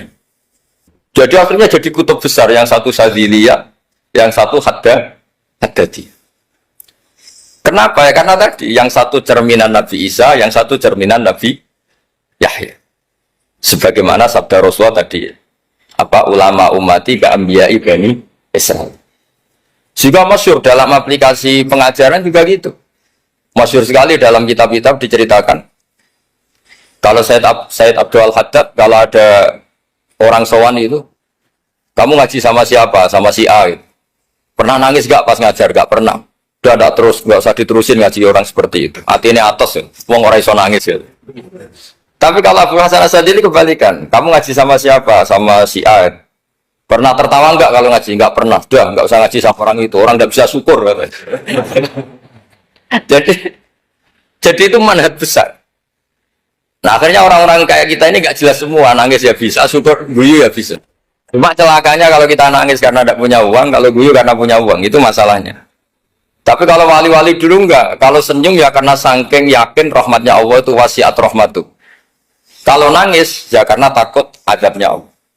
Kalau kita kan enggak, sangat-sangat materialistik. Ini yang membedakan kita. Sebenarnya nangis dan senyum itu satu keharusan karena Allah punya madharul jalal. Ketika Allah dengan sifat keagungannya, maka kita ini seorang Jawa serako bersenyum. Tapi Allah itu kadang sebagai madharul jamal. Adanya satu keasikan. Sehingga yang merengut itu yang salah. Makanya dalam ilmu tasawuf, kutub wali itu hanya dua. Allah dengan madharul jalal, dengan Allah yang madharul jamal. Contoh madharul jalal misalnya gini. Ketika Nabi Musa ingin melihat Allah, saking kangennya ingin melihat Allah, Rabbi arini anzur ilaik. Ya Allah, saya beri hak untuk melihat engkau. Allah dengan jalalnya gini, Allah itu qadim, superior. Tentu gak layak tersentuh barang hadis. Barang hadis itu makhluk. Sehingga ketika falam matajalla rabbuhu lil jabali ja'alahu dakka wa kharra Musa sa'iqa. Sehingga gak levelnya apapun hebatnya Nabi ini tetap makhluk. Sementara Allah itu qadim. Gak kuat. Makhluk yang fana ini, yang profan ini gak kuat. Gak kuat menampung zat yang qadim, yang superior. Sehingga gunung pun hancur. Nabi Musa pingsan. Tapi ketika Allah dengan madharul jamal itu Allah dengan keindahannya, dengan kasih sayangnya, memberi hak makhluknya untuk melihat. Ya, di sini ini Allah sering ngendikan wujuhu yauma idzin nadhirah ila rabbiha nadhirah. Nanti ada wajah-wajah yang di surga itu melihat saya, kata. Tapi apakah betul melihat kayak saya melihat dosen, melihat Pak Rektor, melihat teman-teman? Itu tidak bisa. Karena Allah itu qadim, sehingga meskipun manusia ahlul jannah melihat Allah, tetap Allah ngendikan la tudrikuhul absar wa huwa yudrikul absar. Karena Allah di balik jamalnya ya punya jalal, di balik jalalnya juga punya jalal. Sehingga selalu di Quran itu diulang beberapa kali supaya proporsional. Nah, kenapa ahli sunnah tetap berkeyakinan Allah bisa dilihat? Logikanya begini. Fa inna kulla maujudin yasifu ayyura. Allah itu zat sing nyata-nyata wujud dan punya eksistensi. Di mana-mana sesuatu yang wujud itu layak untuk bisa dilihat. Lalu pertanyaannya gini, kenapa kita tidak bisa melihat sekarang kok nunggu di akhirat? Karena mata kita sekarang itu profan, fana. Sementara kita setelah di surga, tubuh kita didesain abadi. Ya, saya ulang lagi ya, setelah kita di surga, semua fisik kita ini didesain abadi. Tentu karena desainnya sudah abadi, layak melihat zat yang abadi. Tapi pertanyaannya, kenapa tidak bisa ikhatoh, tidak bisa melihat sampai faham, la tudrikul absar? Karena abadi kita itu diabadikan. Sebagaimana surga abadinya diabadikan. Neraka ya diabadikan. Sementara Allah abadi dengan dirinya sendiri, yaitu Al-Qayyum, atau dalam bahasa ngajinya Qiyamuhu binafsi. Nah, lalu pertanyaan, makanya Mu'tazilah itu menentang betul kalau orang di surga bisa melihat Allah. Cara berpikir Mu'tazilah, melihat itu artinya yang dilihat ada arahnya, sementara Allah terbebas dari arah. Tapi kata ahli sunnah cara berpikir tidak seperti itu. Melihat itu pokoknya tahu. Nah, tahu karena mata itu karena kita ditakdir tahu itu karena mata. Sebetulnya yang menjadikan tahu itu tidak mata. Ya kalau tahu ya tahu saja, bukan harus pakai mata. Itu cara berpikir ahli sunnah wal jamaah. Jadi sabri ya bocoran. Kenapa madzhab ahli sunnah itu yang dipilih oleh banyak mayoritas di dunia, jumhur itu. Ahli sunnah itu dianggap pikirannya lebih orisinal. Misalnya ahli sunnah kalau ditanya, kenapa kamu melihat? Ya melihat saja. Kenapa kamu mendengar? Ya mendengar saja. Kesannya itu tidak rasional, kayak orang yang nggak pinter itu. Tapi sebetulnya itu yang benar. Jadi cara berpikir ahli sunnah itu Melihat itu menjadi tahu. Menjadi tahu itu bisa karena mendengar, bisa karena melihat, bisa karena dikasih tahu, bisa karena bersentuhan. Sebab itu di Quran itu ada ayat ala ya'lamu man khalaqa, bukankah zat yang menciptakan itu menjadi tahu. Sehingga kenapa Allah itu selalu tahu? Karena Allah yang menciptakan.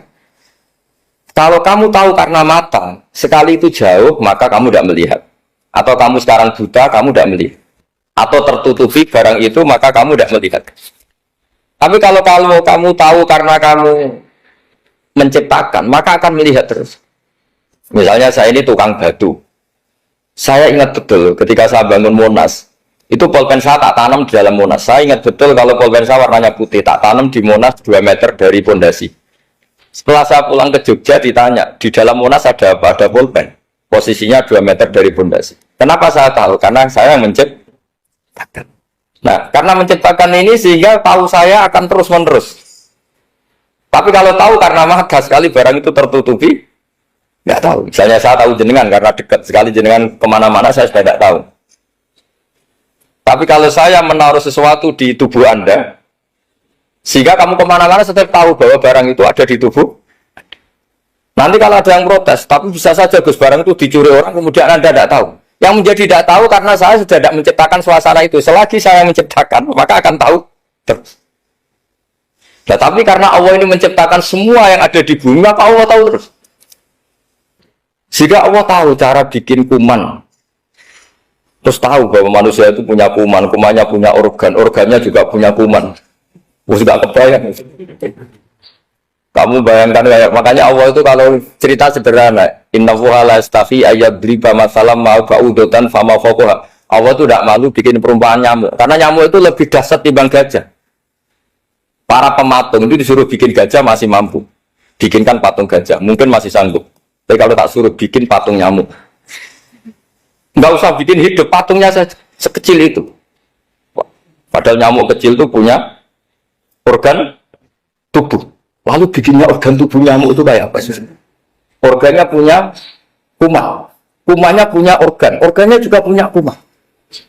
Sehingga orang-orang alim itu baca nyamuk itu lebih jadi ayat Allah ketimbang melihat dinosaurus. Tapi sekarang orang itu nggak tertarik ceritanya. Jadi beda perasaannya orang alim sama orang awam. Kalau orang awam tuh melihat mukjizat kan yang dasar-dasar kayak dinosaurus, gajah, wow gitu.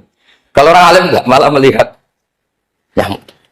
Nah, kealiman seperti itu terjaga di umatnya Muhammad, di umatnya Rasulullah Muhammad SAW. Karena ketika umat ini nggak ditumbuhi para nabi, itu Allah menjamin Muhammad, ulama umatmu nanti punya kemampuan seperti nabi. Tentu tidak dalam keutamaan ya, keutamaan tentu nggak sekelas sama nabi. Kenapa itu terjadi? Karena tadi para nabi ini mewakili sekian karakter. Kalau kita sangat mencintai Indonesia, maka kita akan tegas siapapun yang ingin menghancurkan Indonesia. Itu kira-kira cerminan Nabi Nuh. Kalau kita sangat mencintai Allah, maka kita akan benci sebenci-bencinya sama orang yang mendurhakai Allah. Tapi masalahnya, Allah yang kita cintai itu memaklumatkan diri kalau bersifat ghafur, pengampun. Sehingga kalau kita terlalu kasar, ini kan yang kita cintai bersifat ghafur kok kita kasar. Di sini Nabi Ibrahim. Beliau sangat mantau sekali sama yang durhaka sama Allah. Tapi orang mau mantau gimana? Zat yang mengajarkan itu bersifat ghafur.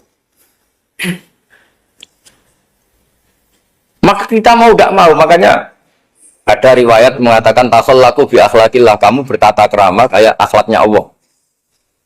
Akhirnya ya sudah, kita mau apa coba? Kira-kira kalau kamu mencintai seseorang, itu potensinya akan dua, protektif. Ada telepon, itu dari siapa? Cewek atau cowok, protektif. Itu bukti cinta apa bukti suudon? Kan tidak tahu.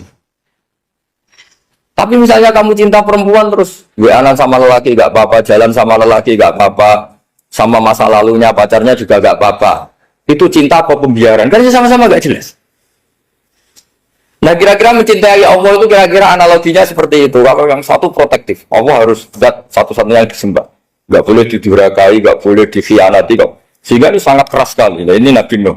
Di sini ada Nabi Ibrahim. Karena orang yang zat yang kita cintai bersifat ghafur. Jika kalau kita terlalu tegas beda dengan sifatnya Allah yang bersifat ghafur. Nah umatnya Nabi seperti itu mulai dulu. Ada yang moderat, ada yang keras, ada yang setengah keras, setengah moderat. Ada yang ngambil sikap, oh urip mangan turu, sementara mati. Nah, itu lebih baik itu timbang punya istihad tapi gak jelas, mendingan. Itu ada riwayatnya. Suatu saat ibadah akhir umatku terbaik adalah tidur. Maksudnya tidur itu gak ngambil sikap, masyhur itu. Saya beri riwayat yang ada di Bukhari Muslim. Satakunu fitanun al-qa'id fiya khairun nal-qa'im wal-qa'im fiya khairun nal-masi wal-masi fiya khairun nasai. Nanti di akhir zaman itu banyak fitnah, kata Rasulullah. Yang duduk lebih baik ketimbang yang berdiri, yang berdiri lebih baik ketimbang yang jalan biasa lebih baik ketimbang yang jalan bergegas. Man tasyarrafa laha tastasrifu. Fitnah itu adalah siapa yang terlibat maka akan semakin parah. Sehingga semenjak itu ulama berpikir nanti di akhir zaman kalau ada fitnah, itu sebaiknya orang ngambil sikap sepasif-pasifnya, secuek-cueknya. Jadi semua syurahul hadis sepakat makna hadis ini apa? Orang disuruh sikap secuek-cuek. Misalnya pilihan presiden, contoh kecil pilihan presiden. Mungkin para intelektual nggak merasa, tapi kalau ulama itu cara berpikir beda. Pilihan presiden, kamu fanatik milih A, yang satu fanatik milih B. Ya presiden atau bupati atau gubernur. Terus yang satu bilang gini, wah kalau nggak di presideni A, nggak di bupati A, nggak di gubernur A, negara ini rusak. Mungkin betul dari segi jejak rekamnya A ini bagus. Tapi pertanyaannya secara tauhid, bagaimana Anda menggantungkan kesejahteraan sama makhluk? Kamu nggak pernah terusik begitu kan para intelektual? Itu kan melukai. Bagaimana mungkin Anda menggantungkan kesejahteraan dengan seorang makhluk? Wah kalau di presiden A pasti Indonesia makmur, kalau bupati A pasti Sleman makmur, pasti Bantul makmur. Nah, bagaimana mungkin makhluk yang sedang soleh kamu pastikan selalu soleh? Wong dia makhluk bisa berubah. Sementara yang B misalnya fasik, wah kalau dipimpin B pasti rusak negara. Bagaimana kamu pastikan B yang fasik selalu fasik? Dia aja dia husnul khotimah, yang fasik pas mimpin jadi soleh, yang soleh pas mimpin jadi fasik. Akhirnya ulama karena tahu sifat manusia itu rubah-rubah dan kendali di tangan Allah, sikapnya nggak jelas. Saya ini termasuk orang yang terkenal nggak jelas. Karena kalau ditanya, Gus sampean pilih presiden mana, bakti mana? Sanut pangeran sing dadi aku loyal. Wah, anut pangeran yo kacau. Wah, kowe kacau menan anut pangeran kan. Ini kan sudah tidak sambung karena pikirannya ulama. Memang nggak beda, cara berpikir ulama itu beda. Bahkan bapak saya itu kalau didik saya itu begini. Kalau meseli saya atau ngirim saya dulu itu kan pakai mesel. Ini uang kamu 500.000 untuk kamu. Mesti ditambahi 100.000 ini untuk buat jajan sama teman-teman. Mesti ada uang pokok, ada uang sodako. Dulu saya sering tanya, kenapa bapak sangat menghormati teman-teman saya? Kata bapak, aku mondok, aku raiso nyukupi, sing iso nyukupi ya konco-konco. Ternyata betul, rata-rata anak kuliah atau anak mondok, uang pribadinya kan 8 hari dari dikirim sudah habis. Berarti kan masih 22 hari, kok bisa hidup itu kan barokahnya teman-teman itu. Malah yang agak beling itu 1 hari sudah habis, berarti ada 29 yang bergantung sana-sini. Sehingga Nabi dulu cara ngendikan itu unik. Kata Nabi, da'un nasa yarzuqu wa ba'duhum ba'dum. Manusia barnawa, enggak saling memberi rezeki. Ketika ada kolab, Medina itu pernah kolab, terus sekarang pernah defisit. Beberapa pakar ekonomi datang ke Rasulullah, ya Rasulullah, sa'ir, tolong dikasih harga standar. Tapi apa jawabannya Nabi? La tusa'iru fa inna Allaha huwal musa'ir. Kamu jangan kasih harga, Allah sendiri yang menentukan harga. Terus kata Nabi, kenapa engkau begitu ya Rasulullah? Ini negara harus ditentukan harga karena gini-gini. Kata Nabi, saya tidak ingin ketemu Allah dalam keadaan dolim. Tapi ini tentu di teori ilmu modern ini masalah. Tapi menurut orang modern. Tapi kalau menurut ilmu hakikat itu nggak akan masalah. Misalnya, kenapa Nabi tidak menentukan harga dalam keadaan negara seperti itu? Jawabannya pakar-pakar hakikat. Ya saya ulang lagi pakar-pakar hakikat. Begini, misalnya ada orang menimbun supaya nanti harganya mahal. Terus ditimbun terus sampai nunggu harganya mahal. Lama-lama dia sadar kalau timbunannya nggak ada gunanya karena ternyata orang nggak beli. Nah, ketika orang nggak punya kemampuan beli, yang menimbun juga tidak punya uang. Nah tapi kalau sampean tanya, tapi Gus Nara tuku barang pokok kan kita mati karena kehabisan stok. Itu masalah tauhid Anda. Bagaimana mungkin kamu bayangkan seorang makhluk tidak bisa hidup atau nggak dapat rezeki? Nabi itu orang yang sampai ke derajat hakikat baru tidak pernah bayangkan gitu. Salah sampean jadi orang yang tauhidnya masalah. Sehingga terus bayangkan, wah kalau negara ini kayak, wah kita makan apa? Kalau negara nggak stabil, wah kita gimana? Itu tidak bisa seperti itu. Dulu ketika kita dijajah Belanda, itu kiai-kiai kita, Mbah Hasyim Asy'ari, Mbah Ahmad Dahlan, mondoknya di Mekah. Sampai alim alama, dua beliau, Mbah Hasyim sama Mbah Ahmad Dahlan itu ngajinya sama-sama Syekh Khotib Minangkabau. Cuma Mbah Hasyim lebih menekuni ke Syekh Mahfud Termas, yang satu menekuni Syekh Khotib Minangkabau. Jadi dua beliau itu ngaji di guru yang sama. Mbah saya, buyut saya itu ya sudah mondok Mekah. Itu aman dijajah Belanda. Sekarang kita agak dijajah, agak mondok di sana. Buyut saya itu zaman itu sudah haji. Buyut kelima saya. Itu dulu kalau ingin cari tempat yang teduh, itu masuk ke gua. Itu masuk gua itu hanya kepalanya saja. Kakinya masih di luar. Karena gua di Arab tidak seperti gua di sini. Kalau gua di sini kan orang bisa masuk semua. Kalau gua Arab kan hanya celah-celah batu-batu besar. Sehingga ketika Rasulullah hijrah ke Medina, singgah di Gua Sur, kata Abu Bakar gimana? Andai kan ya, ada orang kafir di depan gua. Kata Abu Bakar gimana? Andai kan mereka melihat kakinya, pasti melihat kita. Karena gua di sana itu satu tubuh tidak bisa masuk penuh. Kalau gua di sini kan ada yang mobil saja bisa masuk. Nah, itu bahasa ya kalau mau istirahat itu masuk gua, separuh badan di dalam gua, separuhnya masih di Nah sekarang terus kita bilang, wah kalau kita negara tidak stabil, kita haji kemana dulu sama dijajah Belanda, kita bisa haji. Soal kebahagiaan, nenek moyang pulau jenengan tuh anaknya banyak, dijajah Belanda, jajah Jepang, ya nyatanya anaknya banyak-banyak. Itu kira-kira bahagia apa enggak?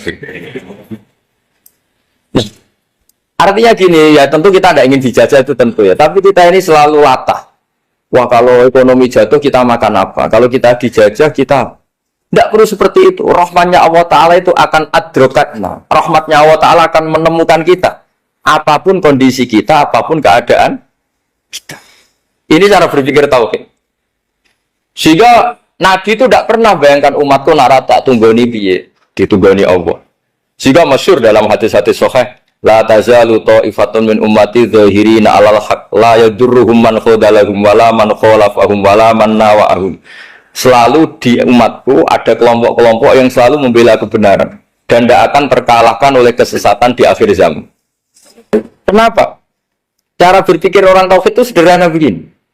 Allah menamakan dirinya Al-Hadi, penunjuk jalan.